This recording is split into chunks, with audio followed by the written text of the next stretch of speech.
In today's video, we go over what you should expect to spend doing an S54 swapped into a non-M E46 chassis. Today we are also announcing the winners of our Super Clean giveaway. Stay tuned.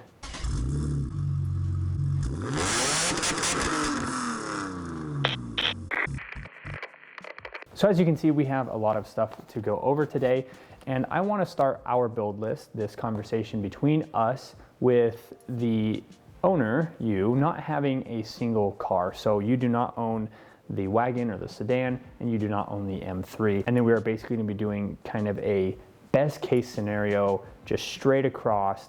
This is how much you should expect to have bare minimum. Now the reason we're doing this video is I got a comment, how much should I spend? How much did you spend? What should I expect to spend?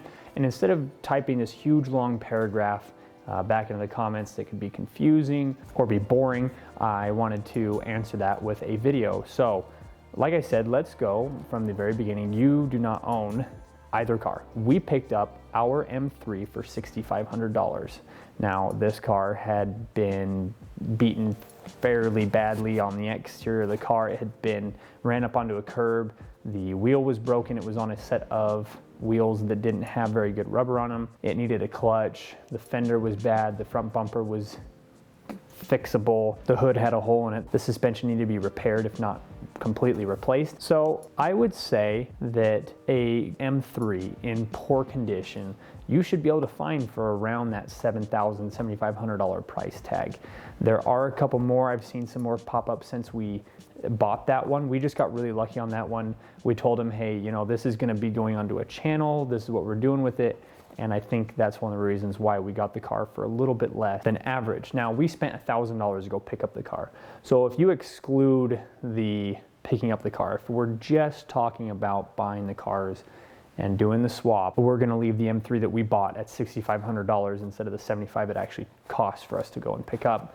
And then this car here was $2,200. So now we've got cars. Before we started anything else, no swapping, nothing moving around, just the two cars, we're in $8,700. This car here, we were budgeting for around 15 grand to be done. And we could have easily have done that, easy, no problem. But there's a lot of things that we wanted to do extra. So we wanted the M3 wheels that came off of the M3 and not aftermarket ones. So we bought a rim, and then we had them all powder coated. We put new tires on it. We're doing headlights. We did this front bumper. We're doing the tail lights, all sorts of other stuff. If you just bought both cars and replaced a few things, you should easily be able to do this swap for around 15 grand. So there are a lot of things on this car that don't have to be done, and this wouldn't be part of this list that's like just the bare essentials. We are going to get a final tally on this car and then go through that probably in a different video, because obviously we're not done with it. I don't know exactly how much everything has cost because we're not done. So we're just going to go over the bare minimum. So we are at $8,700, and that's if you found two really good cars. You've got the car, you have the engine out of the car. This is where we're going to start. You're going to want to do your engine mounts. You're going to want to do your transmission mounts. There's going to be some bushings. Now you can just take this car and the M3 and just slap them together and then hope that that bushing that was already half torn lasts a little bit longer, but then you're going to be back in there with an engine in the way trying to get that replaced. And obviously it's easier to do some of these parts when they're out of the car. And without doing a total rebuild, I would suggest starting with your engine. So the engine out of the S54, you're going to want to go and make sure that you have your bearings done. If they're not done, you're going to want to pay for those. Your control arms, oftentimes it's actually cheaper to just buy new control arms and bushings all in a kit than it is to just replace some of the bushings sometimes. You're going to want to check your brakes, make sure your brakes and rotors are good to go. You're going to want to make sure that the clutch is good. The engine's out of the car. You can pop the transmission off and just check. Is this clutch something that I'm okay to leave in there, or should I replace it now? Your drive shaft, rag joint, guibo, whatever that thing's called, all of a sudden I can't remember it off the top of my head. You'll want to replace that. There's also the center drive shaft bearing that you'll want to replace. That one's really easy to do as well. And then you're going to want to do all of your services. Obviously, you've got your radiator that you're going to have to do. You've got oil that you're going to have to refill, and then your AC, which you have to pay to get emptied and then pay to refill. You want to get all of your fluids, all that done, maintained, and checked. So I would put a bare minimum between this car and the other one. I would expect to spend $15,000. Now I know that's quite a bit different than our 8700 that you've bought both cars for. And yeah, again, technically you can take both cars and you can just slap them together.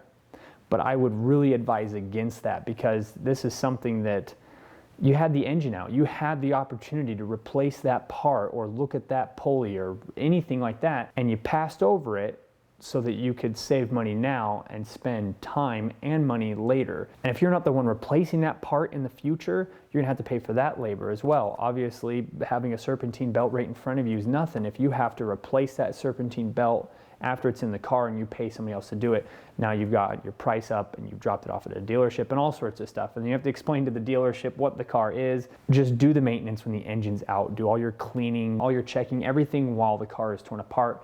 And that way you're not having to revisit it later when it's a lot more painful and potentially a little less convenient. We do have a little bit more to talk about when it comes to what you should expect to spend on an E46 wagon, S54 or sedan, whatever you're swapping the S54 into. But we're gonna take a break real quick. We're gonna go over to Brake Traction, who is doing our Super Clean giveaway. He's randomly picking somebody from our followers on Instagram. If you wanna be part of any giveaway from here on out, all you have to do is follow us at Tenza_Motorsports. Obviously, it's a little bit too late now if you're just seeing this, but if you wanna be part of our next one, all you have to do is follow us. Who's the winner? Let's find out. What is up, everyone? Brake Traction here. So Tenza Motorsport, they did a giveaway and I'll be picking a winner. So it's going to be random. Everyone's name that follows them on Instagram has been added to an Excel file. There's about 372 of you guys. So I'm going to go on Google, type in random number generator, and we're going to pick a number, and whatever number that is and whatever name is meshed with that number is going to be the winner.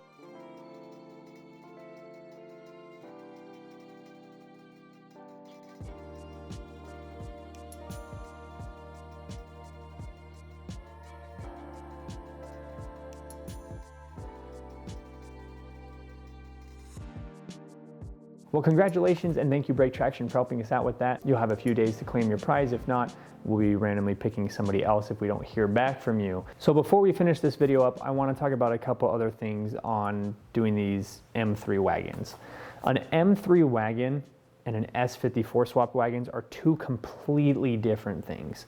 If you want to do a full M3 wagon, I can't even give you a expected cost on that, because you've got your front bumper, which I think you can get just a normal M3 front bumper. Your hood and your fenders are gonna be different. We were hoping to move over the front fascia, but I didn't realize that the front fenders weren't gonna fit. And if the front fenders don't fit, the hood doesn't fit. And as far as I can tell, I think the hood will fit on this, but the fenders are what stops the coupe hoods. So you got your front end, and then you've got your rear end. You got the rear flares in the back. That is probably the most scary part of doing an M3 build, is making that look smooth. If you're okay with just riveting some fenders on, that's fine, but the next person you might be selling it to or anything like that might not be okay with that. I know there's plenty of companies that make some, and they make them really well, but if you want it to look like an M3 wagon, like what BMW would have produced, the back end is going to be difficult, expensive, and if you don't know how to do it, it's going to be even more expensive. So we are really just talking about doing an S54 swap into a non-M car. And when I give you the expected cost, again, I'm not going over anything else, anything extra that we did to this car. We're doing a stereo system. Well, that's not part of an S54 swap. That's part of our project here. I don't want to even give an estimate on what an M3 wagon would cost, but I do know an S54 swapped wagon I would expect to spend around 15 grand, and that's on the low end. So thank you so much for watching. If you have any comments or questions, leave them down in the comment section below. This video was created because of a question.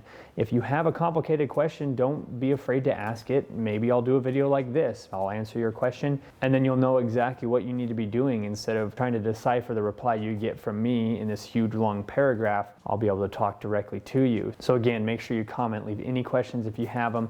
Make sure to follow us on Instagram, Tenza_Motorsports. If you enjoyed today's video, hit the like button, subscribe if you are new, and we will see everybody in the next video.